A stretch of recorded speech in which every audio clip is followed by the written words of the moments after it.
Good morning class, welcome back. How are you all? I hope you all are well.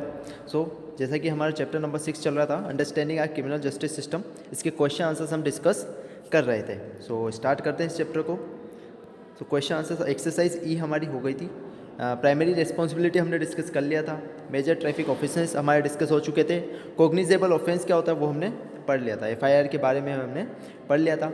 Now question number 5, mention any two rights of N accused person, यानी कि जिस पे आरोप लगाया उस person के पास दो कौन से राइट्स होते हैं। वैसे बहुत सारे राइट्स उनके पास होते हैं, बट हमें केवल दो के बारे में डिस्कस इसमें करना है। तो पहला राइट क्या है उसका?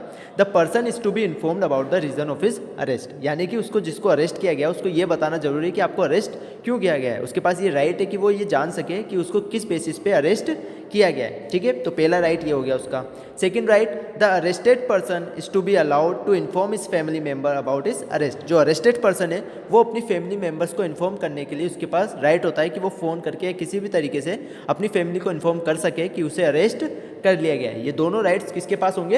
अक्यूज्ड पर्सन के पास। अक्यूज्ड यानी जिस पे दोष लगा हुआ है, जिस पे आरोप लगा हुआ है किसी क्राइम का। नाउ एक्सरसाइज एफ को हम डिस्कस करते हैं। Describe in detail all functions of the police. Police के फंक्शंस के बारे में हमें इसमें डिस्क्राइब करना है। तो पहला फंक्शन जो है वो देखते हैं हम, prevention and investigation of crime and offences in the society. Society के अंदर जो क्राइम हो रहे हैं उन्हें रोकना, और साथ के साथ अगर हो गया तो उसकी इन्वेस्टिगेशन करना। ये दोनों ही काम किसके होते हैं? आपके पुलिस के होंगे। Look after the welfare of the senior citizen women and children, यानी कि लुक आफ्टर का मतलब देखभाल करना यानी देखना। जो सीनियर सिटीजन है वुमेन और चिल्ड्रन, इनके ऊपर सही तरीके से इनकी देखभाल करना, इनके वेलफेयर के बारे में सोचना किसका काम है? पुलिस का काम है। एक तरह से इनको प्रोटेक्ट करना, ठीक है, जैसे सोसाइटी के अंदर इनके ऊपर ज़्यादा ध्यान देना।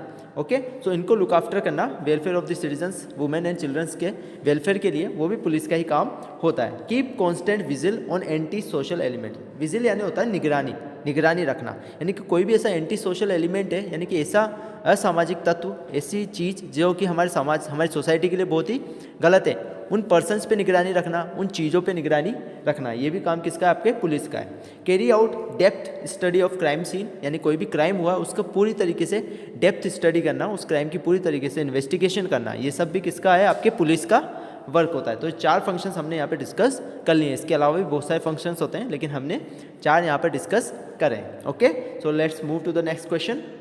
Question number 2, what is the role of investigating officer in the criminal justice system. एक जो इन्वेस्टिगेटिंग ऑफिसर होता है उसके क्या रोल होते हैं? तो आपको पता है जब भी कोई क्राइम होता है तो उसके बाद एफआईआर दर्ज की जाती है, और एफआईआर के बाद एक इन्वेस्टिगेशन उसके करनी होती है, जिसके लिए एक इन्वेस्टिगेशन ऑफिसर को अपॉइंट किया जाता है, ठीक है, जो कि ऑफिस इंचार्ज अपॉइंट करता है। अब वो क्या क्या करता है? वो पूरी डिटेल स्टडी करेगा उस केस की, उस केस से रिलेटेड जितने भी एविडेंस है उनको कलेक्ट करेगा, उन रिकॉर्ड्स को कलेक्ट करेगा, स्टेटमेंट, विटनेस जो वहाँ पे गवाह होंगे उसके मौजूद, उनके विटनेस को रिकॉर्ड करेगा, उनके स्टेटमेंट्स को रिकॉर्ड करेगा।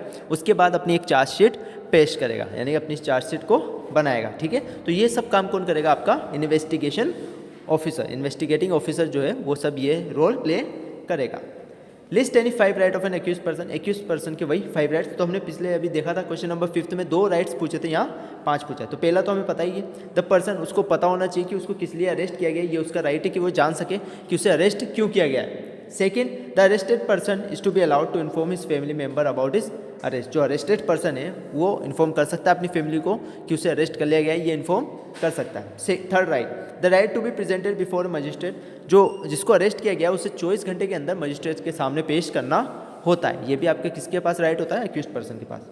The right not to be illtreated, उसको ना तो इल्ट्रेटेड यानी बहुत बुरा व्यवहार या टॉर्चर उसको नहीं किया जा सकता, ठीक है। जब भी वो कस्टडी में है तो पुलिस उसके साथ बुरा व्यवहार नहीं कर सकती।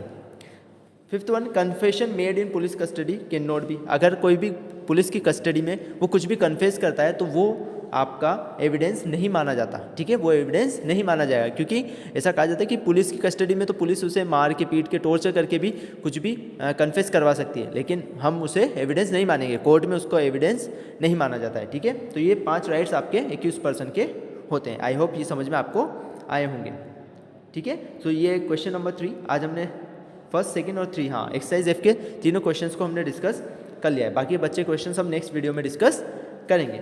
सो thank you class for watching this video. If you have any query then comment me in the comment box, और या फिर व्हाट्सएप पे आप मैसेज कर दीजिएगा, मैं आपको आंसर उसका दे दूंगा. Thank you. If you like this video, hit the like button, subscribe my channel. Till then, bye bye, see you in the next video.